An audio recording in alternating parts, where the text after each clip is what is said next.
네, 오늘 제목은 하나님이 우리를 부르시는 이유라는 제목으로 말씀을 나누고자 합니다.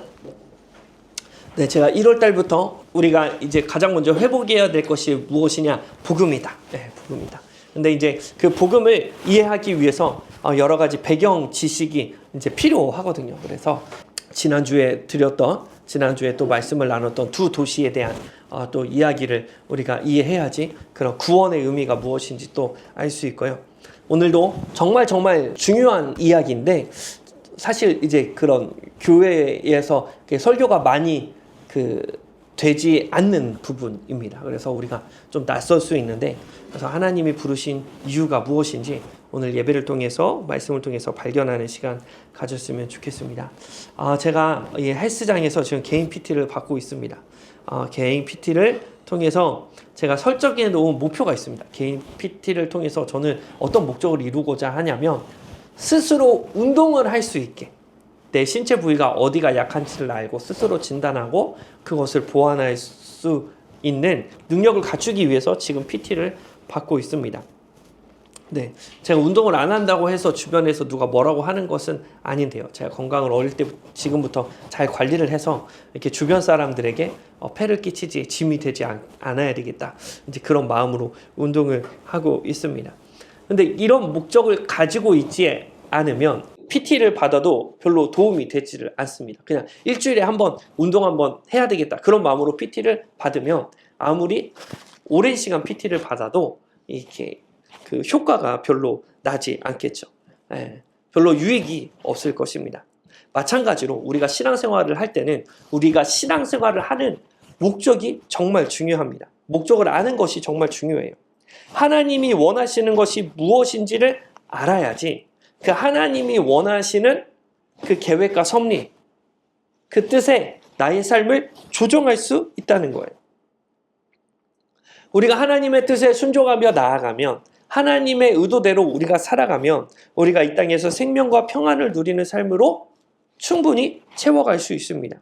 그런데 하나님의 뜻을 알지 못하면 이 신앙생활이라는 게 죽어서 천국 가기 위한 그냥 어떤 행위의 수단으로 전락해 버리고 맙니다. 일주일에 한번 교회를 나가는 것뿐이지 내 삶에 아무런 유익이 없어지는 거예요. 그래서 오늘은 하나님께서 우리에게 기대하시는 것, 하나님이 우리를 부르신 목적에 대해서 생각하는 시간을 가져보고자 합니다. 먼저 우리 인간은 어떻게 만들어졌냐? 창세기 1장 27절을 보면요, 우리 창세기 1장 27절 말씀 우리 합독해 봅니다. 시작. 하나님이 자기의 형상 곧 하나님의 형상대로 사람을 창조하시되 남자와 여자를 창조하시고. 아멘. 이거 보시면 이 인간이 어떻게 만들어졌냐? 하나님의 형상으로 만들어졌다라고 표현을 하고 있습니다. 이것은 무엇이냐? 우리의 이 생김새나 우리의 형태가 하나님과 아주 흡사하다. 하나님의 형상을 닮아서 우리가 태어났다. 하나님이 그렇게 우리를 지으셨다라고 말씀하고 있는 거예요. 근데 이게 어떤 의미가 담겨져 있냐면, 여러분 고대 사회에서는 땅의 경계를 전상상 서류로 등록할 수가 없었습니다. 그래서 땅의 경계를 어떻게 표시를 하냐? 이 보시면 경계석이라고 불립니다. 경계석. 그러니까 그 나라가 차지하고 있는 영토의 경계를 알려주는 것이 이 경계석이라는 거예요. 그렇죠? 그래서 그 나라가 사용하고 있는 문자를 기록해 놓은 거예요. 그렇죠? 그러면 저 문자를 보면 여기까지가 저 나라의 어떤 땅의 경계구나, 영토구나라고 알 수 있었다고요.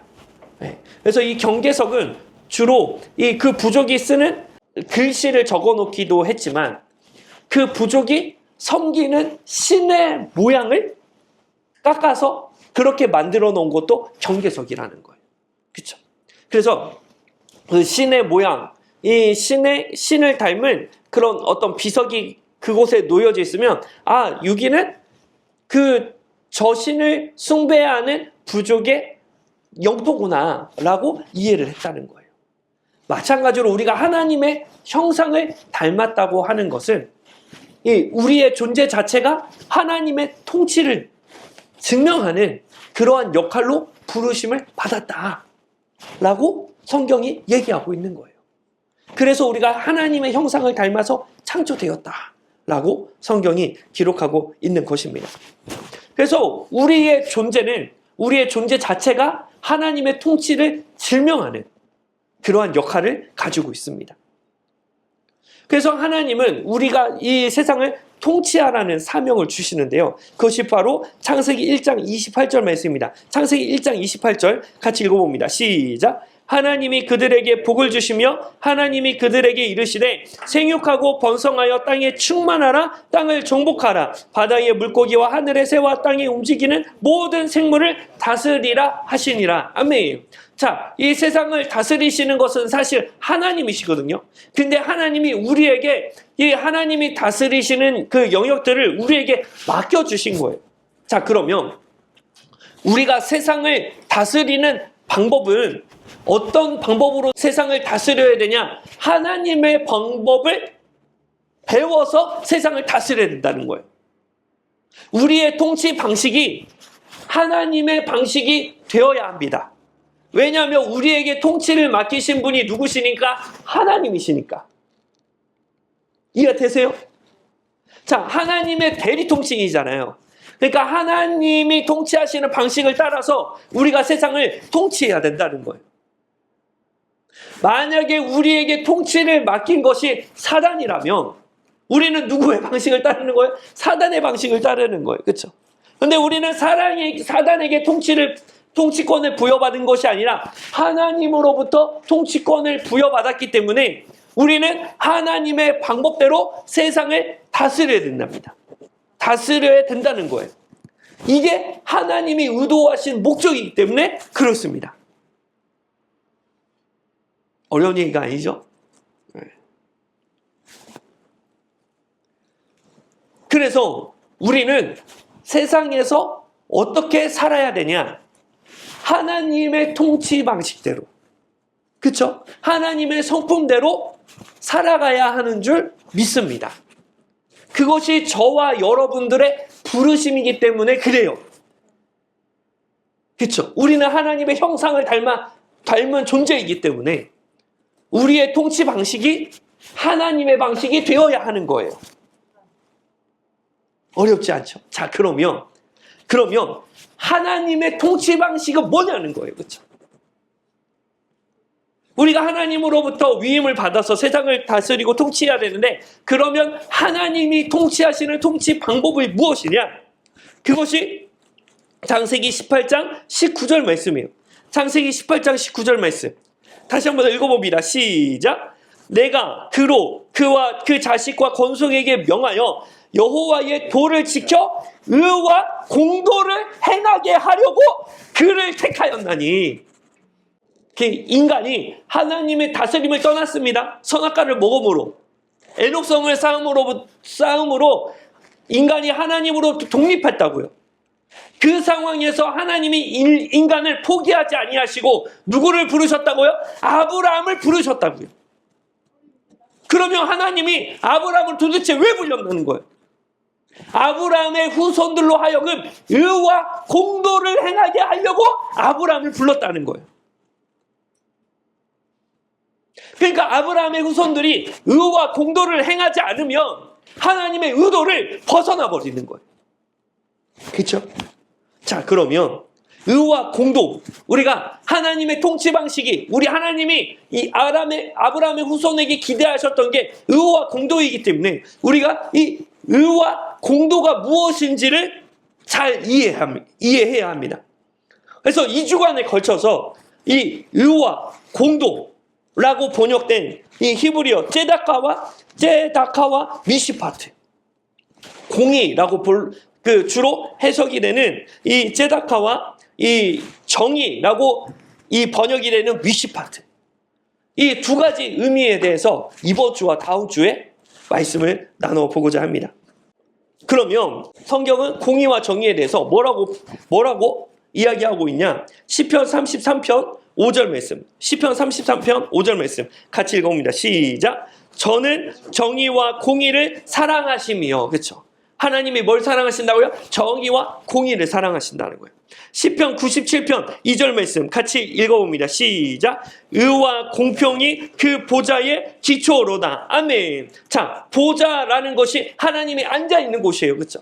하나님이 앉아있는 곳이 무엇이냐? 의와 공의가 바탕으로 되어서 하나님이 그 자리에 앉아 계신다라고 말씀하시는 거예요. 그럼 하나님의 자리는 뭐로부터 시작되냐? 정의와 공의로부터 시작된다라고 시편의 기자가 고백하고 있는 거예요. 그래서 정의와 공의는 하나님의 본질이십니다. 하나님은 정의와 공의랑 분리될 수 없으신 분이에요. 예를 들어서 저의 직분은 목회자입니다. 목회자. 그래서 목회자이기 때문에 저랑 교제한다고 해서 목사님 오늘 저녁에 저랑 가서 술 마실래? 그러면 제가 아무리 그 사람이 좋아도 같이 술을 마실 수가 없어요. 제 그 본질과 다른 것을 요청하고 있기 때문에 그렇습니다. 그렇죠? 제가 목사인데 목사님 저랑 오늘 아주 비싼 백화점 가가지고 명품 쇼핑 같이 하러 가실래요? 그러면은요 진짜 저는 안 갑니다. 웬만하면 안 갑니다. 왜냐하면 제 본질과 맞지 않기 때문에 그래요.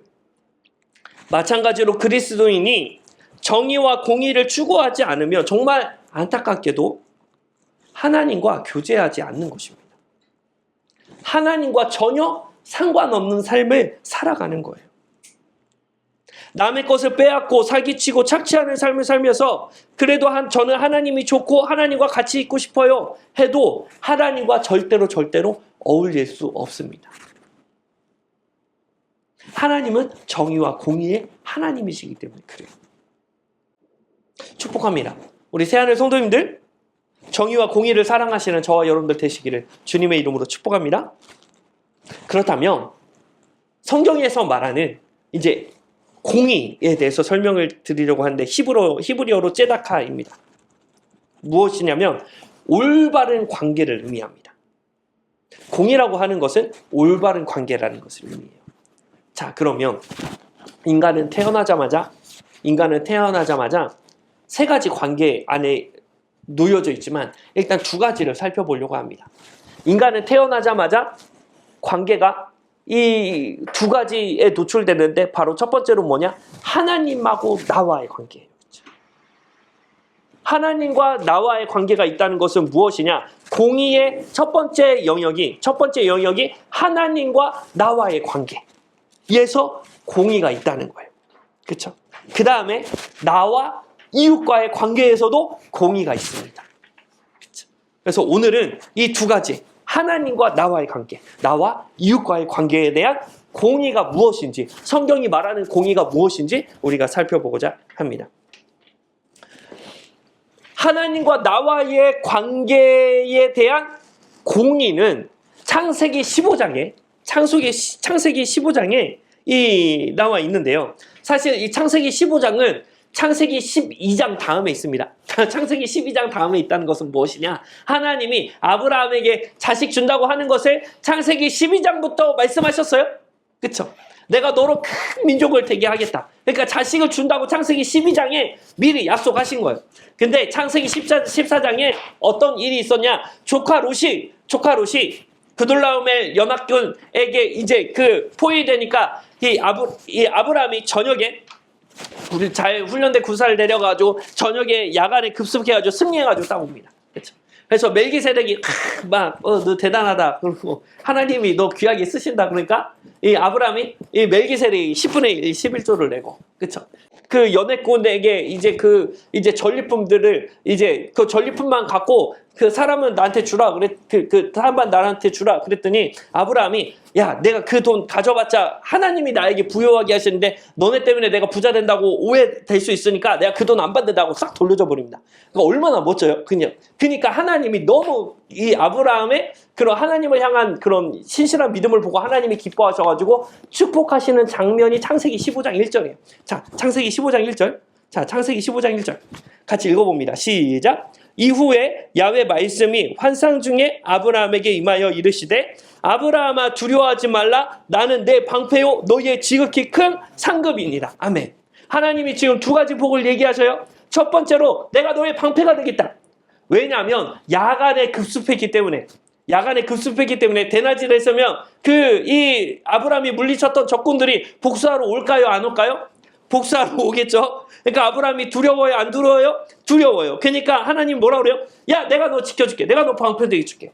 절대로 걱정하지 마. 얼마나 대단한 복이에요. 그렇죠? 여러분 안 걸릴까 봐 무섭으니까. 근데 하나님이 준기라 너 안 걸리게 해줄게. 얼마나 기뻐요. 그렇죠? 별로 안 기쁩니까? 자, 지켜준다는 말씀이고, 두 번째로 내가 너의 지극히 큰 상급이니라. 그렇죠? 지금 아브라함이 전쟁에서 이겼기 때문에 전리품들을 얼마나 맡겼어요. 그거 그냥 육신 물리지 않고 다 그냥 원래 부족들한테 나눠줬다니까. 하나님이 너무 기뻐가지고 야, 내가 너한테 큰 상급 줄게. 내가 너한테 돈 줄게. 라고 얘기하고 있는 거예요. 여러분 이 두 가지 응답을 받았어요. 그러면 우리가 뭐라고 반응을 해야 됩니까? 하나님 너무 감사합니다. 정말 똑바로 잘 살겠습니다. 하나님께 그랜저를 해야죠.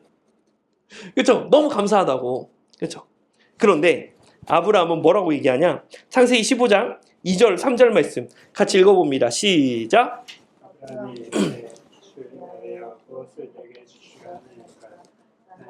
옆사오니 나의 상속자는 이 다메섹 사람 엘리에셀이니이다. 아브라함이 또 이르되 주께서 내게 씨를 주지 아니하셨으니 내 집에서 길린 자가 내 상속자가 될 것이니이다. 아멘. 아브라함의 대답이 뭡니까? 하나님 감사합니다. 하나님 찬양합니다. 이게 아니라 하나님 내가 자식도 없는데 그거 받아서 뭐합니까? 그렇죠? 배부른 소리 하고 감사해야지. 그렇죠? 자식도 없는데 내가 이거 받아서 뭐합니까?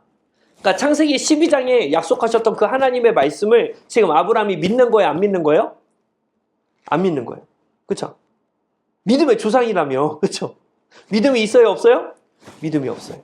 자, 그러자 하나님이 뭐라고 말씀하시냐? 창세기 15장 4절에서 5절 말씀 같이 읽어봅니다. 시작. 야훼 말씀이 그에게 임하여 이르시되 그 사람이 내 생숙자가 아니라 내 몸에서 날 자가 내 생숙자가 되리라 하시고 그를 이끌고 밖으로 나가 이르시되 하늘을 우러러 무표를 셀 수 있나 보라. 또 그에게 이르시되 내 자손이 이와 같으리라. 아멘. 자, 아브라함이 안 믿으니까요. 하나님이 하늘의 별 보면서 야, 저 세냐 못 세냐? 못 세지? 그만큼 네 자식이 많아질 거야 라고 얘기합니다. 자, 이 정도까지 하나님이 얘기하셨는데 안 믿을 사람. 그쵸? 믿어요. 이런 일은 거의 안 일어납니다. 저도 그냥 기도하면은 그냥 종기라 걱정 마. 그냥 그 단답형으로 그냥 마음에 감동이나 주시지. 종기라 저 밖에 나와봐. 성도가 저렇게 많아질 거야. 그런 얘기 안 하셔요. 그렇죠? 그런 얘기 안 하신다고. 근데 하나님이 그렇게 얘기하셨으면 믿어져요? 안 믿어져요? 아, 그래도 안 믿어지십니까, 여러분? 저는 그렇게 하나님 환상 보여주시면 나와서 막 벼라 그러면서 막 선명하게 말씀하시면 저는 100% 믿을 것 같아요. 그렇죠? 그러니까 아브라함이 믿음이 대단한 거예요? 아니면 하나님이 좀 그만큼 확실한 사인을 주신 거예요? 하나님이 확신을 주시는 거예요. 왜? 아브라함이 안 믿으니까. 그쵸? 그러니까 사실 아브라함이 그렇게 잘한 게 사실 있어요? 없어요? 냉정하게 말하면? 아, 있어요? 예, 후하십니다. 할렐루야. 새하늘 성도들. 후하셔. 별로 없다고요. 그렇게 잘한 게. 그쵸? 그런데도 성경은 뭐라고 말하냐? 오늘 주제 말씀이 이 본문에 나와요. 창세기 15장 6절 말씀. 같이 읽어봅니다. 시작. 아브라함이 야훼를 믿으니 야훼께서 이를 그의 의로 여기시고. 여기서 말하는 의가 공의, ጼ다카 아닙니다. 그쵸? 그러면 하나님과 나 사이에서 공의가 무엇인지 오늘 본문 말씀을 통해서 알 수가 있는 거예요. 그렇죠?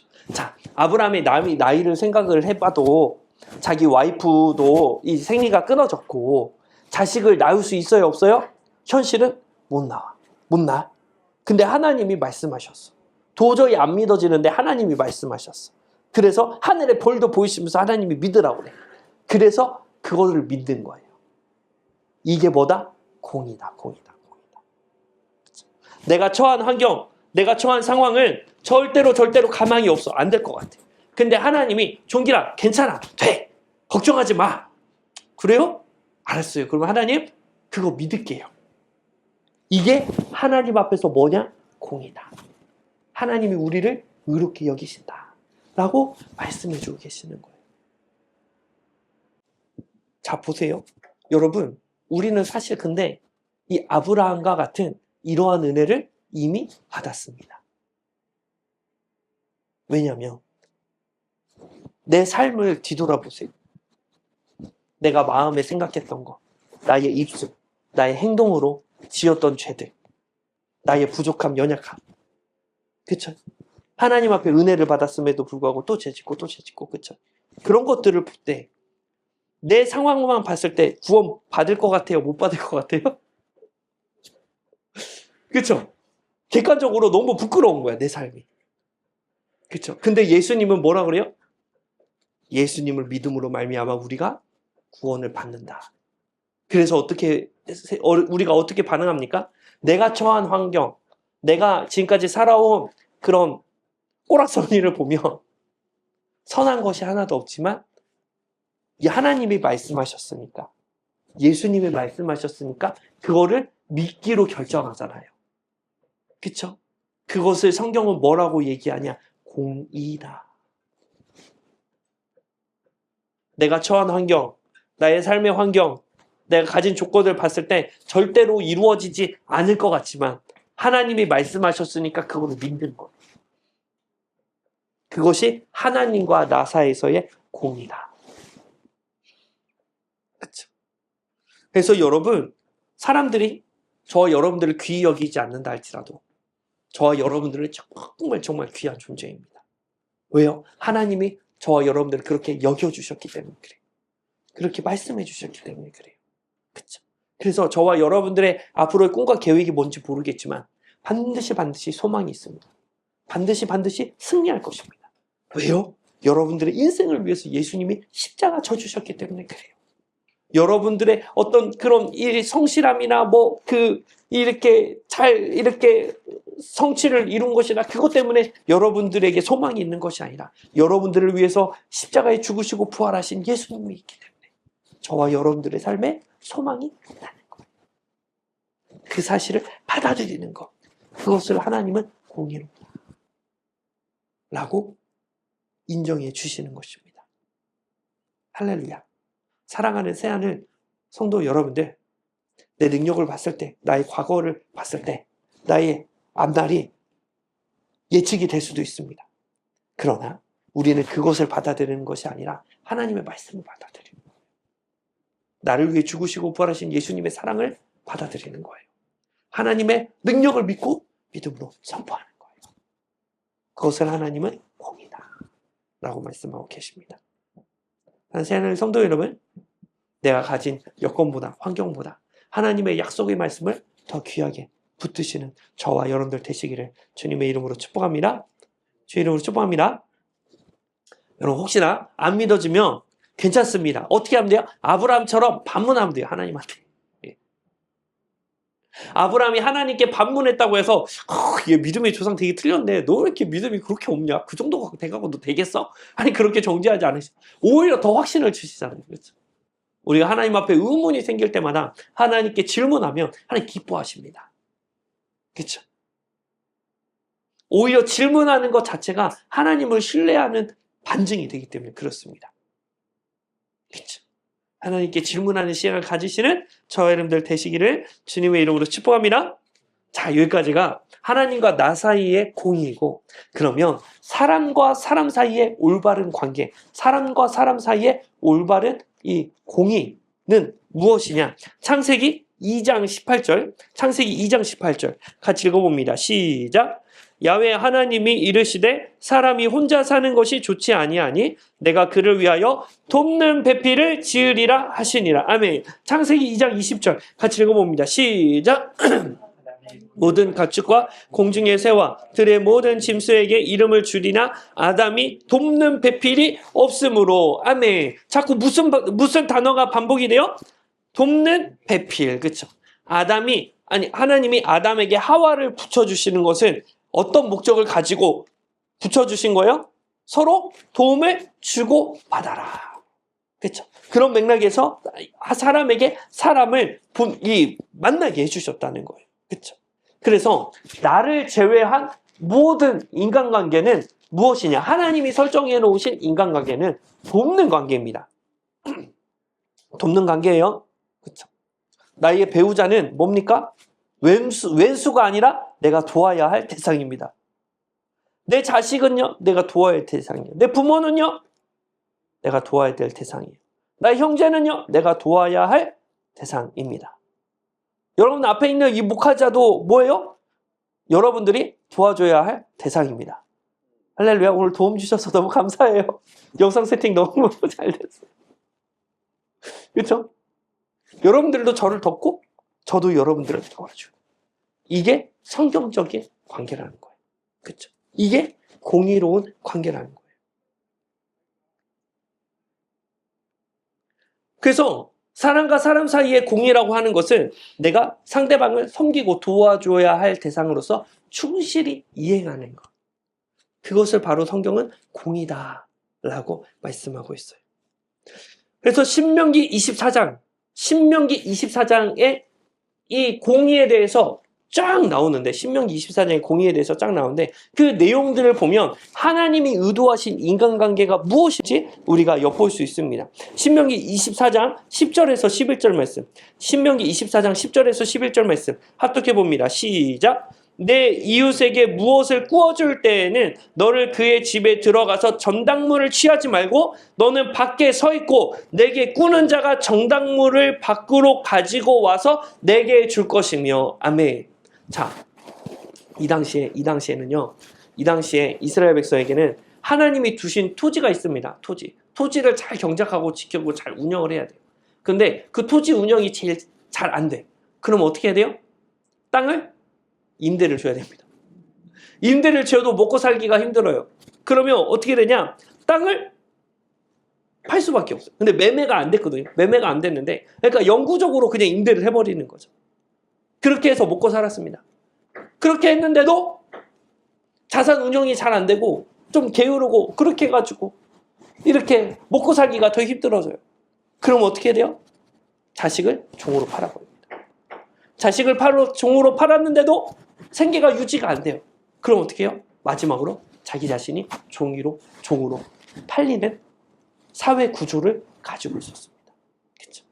그러니까 전당물을 맡겨서 이 음식을 빌리거나 돈을 빌릴 때는 그 사람이 지금 상황이 어떻게 하는 거예요? 그만큼 절박하다는 거예요. 그렇죠? 절박한 사람이 와가지고 내가 이 좋은 것을 전당물로 줄 테니까 나에게 먹을 것도 좀 주세요. 돈 좀 빌려주세요. 라고 요청하는 사람이 있으면 그 돈을 빌려줄 사람이 전당물을 자기가 그 집에 들어가서 자기가 고르는 게 아니라 그 사람이 고를 수 있도록 밖에서 기다려줘라. 그게 하나님 앞에 공의로운 태도다라고 말하고 있는 거예요.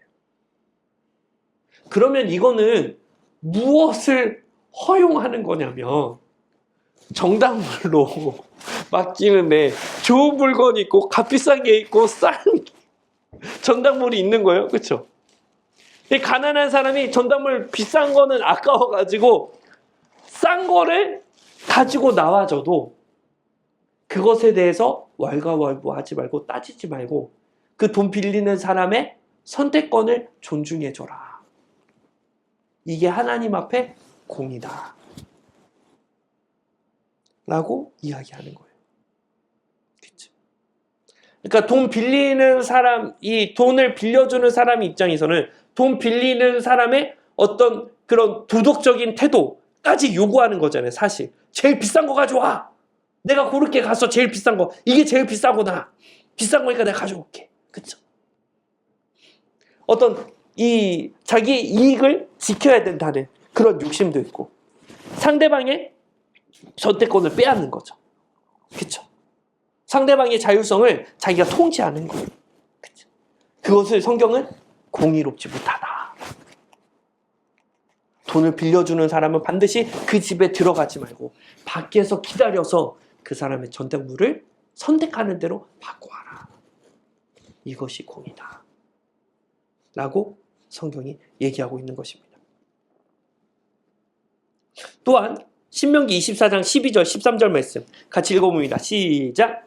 그가 가난한 자이면 너는 그의 전당물을 가지고 자지 말고 해 질 때에 그 전당물을 반드시 그에게 돌려줄 것이라. 그리하면 그가 그 옷을 입고 자며 너를 위하여 축복하리니 그 일이 내 하나님 야훼 앞에서 내 공의로움이 되리라. 아멘. 자, 집도 팔고 이것도 팔고 다 팔았어요. 이제 정답물 잡힐 게 뭐밖에 없냐? 겉옷밖에 없는 거예요. 그렇죠? 그래서 이 사람은 간절한 심정에 살고자 하는 마음에 이 겉옷조차 정당물로 내어주는 거예요. 그렇죠? 그럴 때 성경은 뭐라고 얘기냐? 절대로 그 옷을 저녁까지 가지고 있지 말아라. 왜요? 그 사람은 그 저녁을 나지 못하기 때문에 그래요. 겉옷이 없어서. 그렇죠? 정당물로 너가 받았다 할지라도 그 옷을 돌려줘라. 여러분, 자 보세요. 우리 유진이가 그 회생파상 전문이었으니까 그 상황이 정말 어려워가지고 겉옷까지 팔아야 되는 상황이야. 그래서 돈을 빌렸어. 근데 그 돈을 다시 주인에게 그 빌린 사람에게 제대로 갖다 준다. 그럼 그 사람이 돈을 갚을 수 있는 확률이 얼마나 될까? 그렇지.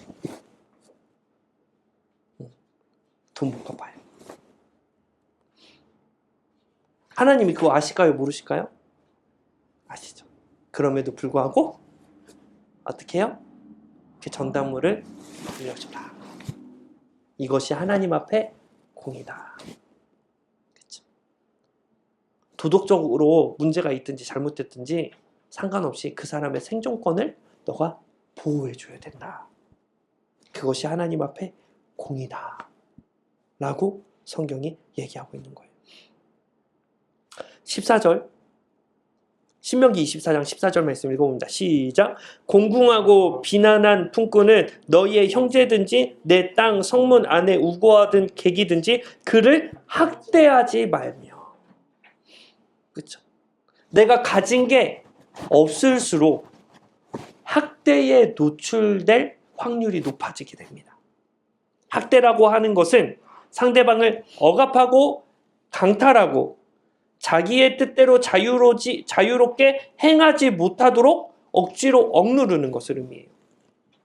남의 물건이나 권리를 강제로 빼앗는 것, 그것을 뭐라고 얘기하냐? 학대라고 얘기합니다.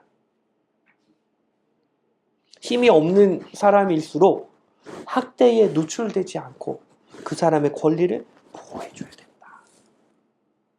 라고 성경이 얘기하고 있습니다. 그것이 공이다. 15절 말씀 같이 읽어봅니다. 같이 읽어봅니다. 시작. 그 품삯을 당일에 주고 해 진 후까지 미루지 말라. 이는 그가 가난함으로 그 품삯을 간절히 바람이라. 그가 너를 야훼께 호소하지 않게 하라. 그렇지 않으면 그것이 내게 죄가 될 것임이니라. 아멘. 혹시나 이 영상을 보고 있는 CEO가 있습니까? 회사 사장님들, 직원들 월급을 늦게 주는 것, 성경은 공의롭지 못하다 라고 이야기하고 있습니다. 그렇죠? 월급을 제때 받아야 되는데 월급을 제때 받지 못해서 하나님께 그 사람이 기도하며 그것은 하나님이 불의로 여기신다. 그렇죠? 성경은 직원들 월급 미루는 것을 죄라고 얘기합니다. 공의롭지 못하다 라고 얘기하고 있는 거예요. 16절 17절 같이 읽어봅니다. 시작. 아버지는 그 자식들로 말미암아 죽음을 당하지 않을 것이요 자식들은 그 아버지로 말미암아 죽임을 당하지 않을 것이니 각 사람은 자기의 죄로 말미암아 죽임을 당할 것이니라. 너는 객이나 고아의 송사를 억울하게 하지 말며 과부의 옷을 전당 잡지 말라. 아멘. 자, 이 아버지가 자식의 죄 때문에 심판을 받지 않을 것이고 자식은 아버지의 죄 때문에 심판을 받지 않는다 라고 성경이 얘기하고 있어요. 그쵸? 그것이 공이다. 그쵸? 그 가족 구성원 중 한 사람이 잘못했는데 모든 가족 구성원을 싸그리 잡아서 악한 사람으로 취급하는 것, 그것은 공의롭지 못하다라고 성경이 이야기하고 있는 거예요. 그렇죠? 그래서 이런 맥락에서 보면 이 대한민국의 사회 분위기는, 그렇죠? 하나님이 정하신 공의에서부터 조금 많이 벗어난 듯해 보입니다. 그렇죠? 부모가 잘못하면 어떻게 돼요? 모든 가족이 그냥 그렇게 되어버리죠. 성경은 그것은 절대로 공의롭지 못하다. 그 다음에 17절에 보면 객이나 고아의 송사를 억울하게 하지 말라. 과부의 옷을 전당 잡지 말라. 이 당시에 어떤 법적으로 이렇게 저항할 수 있거나 발언할 수 있는 권한은 누구에게만 있었냐? 이스라엘에서 남성 중 성인 남성에게만 있었어요. 그러니까 집에서 남편이 죽는 것, 가장이 죽는 것을 그 정당한 그 권리를 보호받지 못하는 아주 심각한 이 위험에 노출되는 것을 의미했습니다. 특별히 고아와 과부는 남에게 학대를 받아도 정당하게 저항할 수 있는, 보호받을 수 있는 시스템이 없었던 거예요.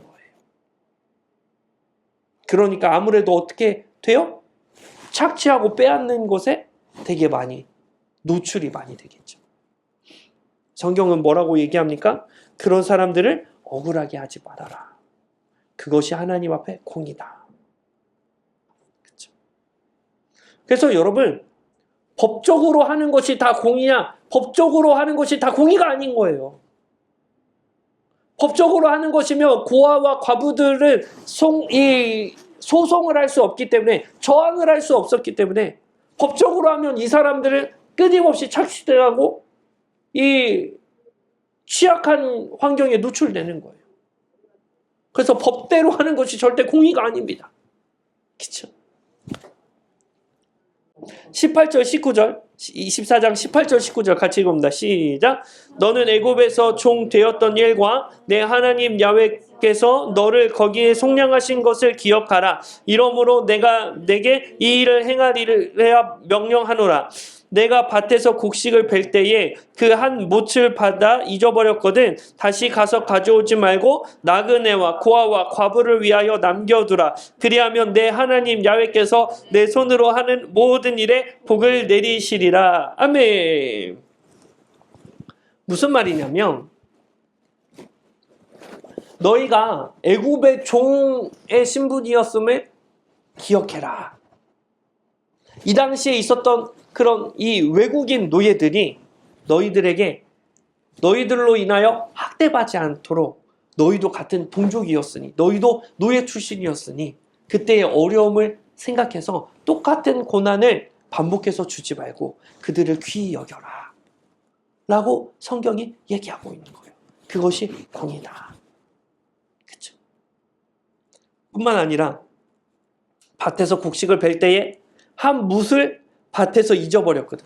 그러니까 한 귀퉁이에 이 낫으로 베야 되는데, 곡식을 베야 되는데 그걸 까먹고 집에 갔어요. 그랬을 때 집에 다시 가가지고 그거를 베지 말아라. 그것은 가난한 자를 위해서 남겨둬라. 그것이 하나님 앞에 공이다 라고 설명하고 있는 거예요. 가난하신 분들, 어려운 분들이, 그쵸, 장사하시는 거, 그쵸, 물건값에 깎지 않고, 그쵸, 구매하는 것도 하나님 앞에 공의로운 행동이 될 수 있죠. 그쵸? 어려우신 분들이 판매하는 거 깎지 않고 제값을 주고, 혹은 좀 더 얹어서 드리면, 그쵸, 하나님 앞에 공의로움이 되겠죠. 그쵸? 지난주 금요일 날 이제 이사했거든요. 이사했는데, 견적이 얼마나 하냐? 15만 원 나왔어요. 그렇죠? 근데 한 군데 들려야 돼가지고 이제 20만 원이 됐어요. 20만 원이 이제 됐는데, 제가 이제 너무 잘 해주셔가지고 이분을 이제 2만 원 정도 팁을 좀 더 얹어서 드려야 되겠다. 네, 그래서 그게 또 하나님 앞에 또 이렇게 이제 그런 좋은 이렇게 선택이라고 생각을 해가지고 그렇게 했는데, 제가 계산을 잘못해가지고 25만 원을 드린 거예요. 그래가지고 그분이 전화가 왔어. 그러니까 5만 원을 제가 플러스 해가지고 잘못 생각을 한 거예요.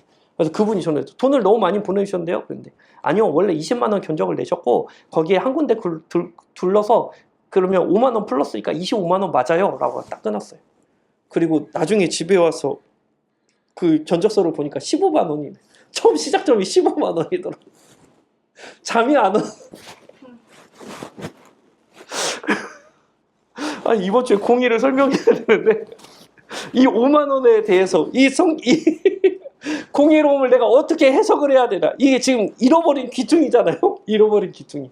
그럼 그 5만 원이 고아와 가부를 위해서 쓰여진다 그러면 이제 맞을 것 같아. 근데 그분은 저보다 돈을 더 많이 버시고 더 잘하시기 때문에 그래서 막 고민하다가 이거 내 돈도 아니고 교회 재정으로 이렇게 하는데 이렇게 하면 안 되겠다 싶어가지고 제가 정중하게 그 견적서를 카톡으로 이제 그 캡처를 보내드리면서 사장님 말이 맞았습니다. 제가 5만 원을 착각해서 했습니다. 제가 2만 원은 특비로 드릴 마음을 가지고 있었으니까 3만 원만 돌려주십시오. 라고 문자를 보냈더니 그 사장님이 네, 내일 보내드릴게요 해놓고 연락이 없어요. 그래서 새벽에 기도하다가 또 그게 생각나가지고 막 저의 문화가 왜 짜증이 나고 화가 나고 막 그 돈을 잃어버렸을 때의 그 통증을 느끼면서 문자를 할까 말까 고민하고 이따 설교 끝나고 이제 예배 끝나고 전화 한번 드려야 되나. 그죠? 아니 그 돈이 고아 가부를 위해서 쓰여지 이렇게 저보다 좀 잘 사시는 아무튼 자 우스갯소리로 얘기했는데 웃기지가 않네요. 제가 심각해요. 이 땅에서 우리가 하나님 앞에 사람들 관계 안에서 공의롭게 살아가는 것이 결코 쉬운 일은 아닙니다. 그렇죠? 내가 남들에게 조금 여유롭게 대해주고 내가 좀 더 얹어서 주고 그것은 무엇이냐? 그 남들에게 여유를 베푸는 것이 곧 나의 결핍이 되는 것이기 때문에 그렇죠. 나의 당장의 이익을 생각하고 내가 당장 손해보지 않는다는 것을 생각하면 절대로 이 공의롭게 사는 것이 쉬운 일이 아닙니다. 정말 어려워요.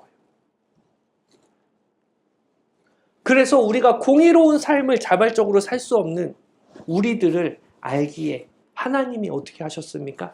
예수 그리스도를 이 땅에 보내주셨습니다. 그래서 예수님께서 어떻게 해요? 죽기까지 우리를 위해서 순종해 주심으로 말미암아 하나님의 공의를 다 이루어 주신 분이 바로 우리 예수님이십니다. 그래서 바울은 우리가 공의롭게 살아서 우리가 공의로워진 것이 아니라 로마서 3장 24절 말씀 로마서 3장 24절 말씀 같이 읽어봅니다. 시작. 그리스도 예수 안에 있는 속량으로 말미암아 하나님의 은혜로 값없이 의롭다 하심을 얻은 자가 되었느니라. 하나님 앞에서 우리가 값없이 우리와 행위와 상관없이 의로움을 이미 입었다. 예수님 안에서. 그래서 여러분 우리는 이 신약의 시대에 우리가 어떻게 공의롭게 살아갈 수 있냐? 예수님의 말씀을 따라가는 삶이 하나님의 공의를 이루는 삶이라는 거예요. 그렇죠? 예수님을 따라 살아갈 때 우리는 공의가 편안해집니다. 왜냐하면 예수님이 그 길을 가셨기 때문에. 예수님이 따라가신 그 길을 따라가다 보면 나도 모르게 공의가 편해지는 거예요.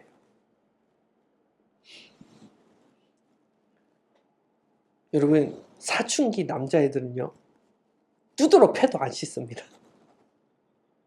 안 씻어요. 절대로 안 씻습니다. 그렇죠? 그러다가 언제부터 잘 씻어요? 좋아하는 사람이 생겼을 때, 학교에서 머리에 냄새 난다고 놀림받았을 때, 그때 인간의 존엄성이 지키지 못한다는 것을 내 냄새 때문에 그때 깨닫고 나면 그때부터 잘 씻게 됩니다. 잘 씻다 보면 이제 어떻게 돼요? 씻는 게 편해지는 거예요. 씻는 게 편해지는 거예요. 씻었을 때의 만족감, 기쁨, 상쾌함을 알기 시작한다는 거예요. 우리가 내 눈앞에 당장 내가 가지고 있는 것, 사람들과의 어떤 인과관계, 주고받는 어떤 경제적 원리를 생각하면 공의롭게 사는 것이 쉽지 않습니다. 그런데 우리가 하나님이 우리에게 베푸신 은혜를 생각하고 하나님이 베푸신 은혜 때문에 내가 예수님을 바라보고 예수님을 따르는 삶을 살아갈 때 하나님의 공의로운 방식이 나에게 너무나 편안해지게 된다는 거예요. 그것이 하나님의 다스림, 하나님의 통치, 하나님의 통치하신 방법대로 우리가 세상을 살아가는 놀라운 삶의 양식이 되는 줄 믿습니다. 새하늘 성도 여러분, 저와 여러분들의 공의는 예수님이 다 이루어 주셨어요. 예수님이 다 십자가에서 이루어 주셨습니다. 우리가 예수님이 가신 그 길을 따라갈 때 하나님의 공의가 우리에게 입혀지게 되는 줄 믿습니다. 나의 환경을 보고 내가 가진 것을 보고 소망을 잇는 것이 아니라 나의 환경과 상관없이 하나님의 말씀을 믿는 것. 내가 도저히 개선해서는 안 될 것 같지만 하나님이 말씀하셨으니까 그것이 내게 이루어지겠다라고 믿는 것. 그것을 성경은 공의다라고 얘기합니다. 이웃을 긍휼히 여기고 그들에게 내가 가진 것을 좀 더 나눠주고 그러한 삶을 그들의 생명권을 귀하게 여기는 것, 사람을 귀하게 여기는 그 마음을 성경은 공의다라고 이야기합니다. 하나님의 말씀보다 하나님의 은혜보다 예수 그리스도의 사랑보다 내가 당장 계산해서 더 많이 가져가는 것, 나의 삶을 바라보며 우리가 공의롭게 사는 것이 정말 불편하고 힘들고 어려운 일입니다. 그치? 근데 하나님의 은혜를 덧입혀지고 예수 그리스도의 사랑을 경험하게 되면 나를 부인하고 예수님을 따라가게 되면 공의로운 삶이 나에게 너무나 편안하고 나에게 만족감을 주고 나에게 기쁨을 주고 그치? 그러한 삶의 방식이 된다는 것입니다. 사랑하는 새하늘 성도 여러분, 하나님이 공의와 정의로 세상을 다스리시고 하나님이 저와 여러분들에게 공의와 정의를 요구하듯이 저와 여러분들의 삶의 방식이 하나님의 성품을 닮아서 하나님의 통치 방식을 닮아가서 세상에서 하나님과 사람 사이의 공의를 완전히 누리시는 저와 여러분들 되시기를 주님의 이름으로 축복합니다. 제 이름으로 축복합니다. 좋으신 하나님, 은혜와 사랑을 감사합니다.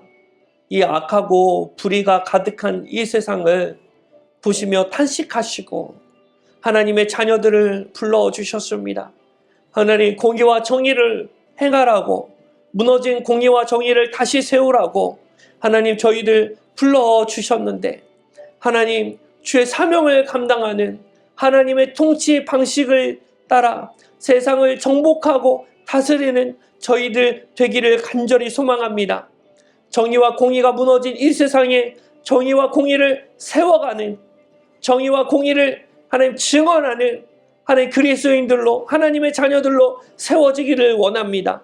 하나님 은혜를 베풀어 주시옵소서. 하나님 은혜를 베풀어 주시옵소서. 하나님 인간의 자기 중심성, 이기심, 하나님 정욕으로부터 저희들을 주님 구원하여 주셔서 하나님 앞에 공의를 행하게 하여 주시옵시고 하나님 사람들 가운데서 공의를 행하게 하여 주시옵소서. 내 힘과 능력으로 감당할 수 없습니다. 아버지 도와주시옵소서. 아버지 은혜를 베풀어 주시옵소서. 닫혀진 눈과 귀가 열어지게 하여 주시고 하나님의 일하심이 보이게 하시고 주의 음성이 들려지게 하여 주시고 하나님 묵묵히 저희들이 삶의 자리에서 하나님 공의를 하나씩 세워나가는 귀한 은혜의 통로로 쓰임받을 수 있도록 주여 함께하여 주셔서 하나님 저희들이 연약하지만 빛과 소금의 역할을 감당하는 귀한 하나님 새하늘 교회 될 수 있도록 복을 내려 주시옵소서. 받은 은혜 감사해서 생명을 대신하여 기쁨으로 예물 올려드립니다. 주님 기쁘게 받아주시고 울질년 잘 받아 돈 들여하지 않게 하시고 다스리게 하여 주셔서 많은 사람들에게 은혜를 끼치는 축복의 통로 되게 하여 주시옵소서. 이제는 우리를 죄에서 구원하신 주 예수 그리스도의 은혜와 아버지 하나님의 지극하신 사랑하심과 보혜사 하나님께서 함께 하시고 교제하시고 충만케 하시는 역사가 하나님의 공의를 귀하게 여기고 그 공의로 세상에서 살아가기로 결단하는 모든 세안을 성도들 머리 위에 지금부터 영원토록 함께 하시기를 간절히 축원드리옵나이다. 아멘.